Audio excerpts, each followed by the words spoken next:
Murk's design kind of reminds me of Dr. Freeze from all the Batman cartoon series. 100% sure if it was Batman or some other cartoon series. British had a similar design as Murk, except they didn't have a skull, they had red eyes I think. Murk lost the battle and spent hundreds of years trapped behind ice as a result. When Veda melted and the other volcanoes intensified their activity, he was able to free himself from his melting prison and roam the realms again. For stats, power 10,208, life 135,117, speed 8,151. Overall, pretty decent life and speed as a denier. For his trait, rank 0, freeze immunity, which is average. Rank 1, resurrection block, which is average.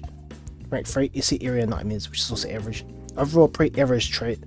Has decent route slots for staff and mask so he can regen and remove stamina. Murk has a decent move pool. He can apply Mega Precision, Position, Freeze, Nightmare, Evasion, Life Regeneration, can regain stamina.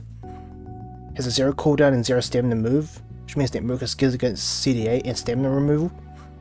And since Murk has multiple moves of Freeze and Position, he can practically chain deny it infinitely if he wanted to. The moves that I will use will be Behind the Shadows, applies Evasion and Life Regeneration, and gives 50% of stamina to itself. For a second move, I'll use Color of Despair, does more dark damage to all enemies, applies Position and Nightmare to all enemies. For his third move, I use Black Ice, deals heavy water damage to one enemy, applies Freeze to one enemy, and then to all enemies. As for his final move, I use Stained in Fear, deals heavy dark damage to one enemy, applies Mega Precision and Nightmare to one enemy. Overall, Murk is an okay to decent denial with decent stats, average trait, and decent route slots. So Murk will be good on some teams.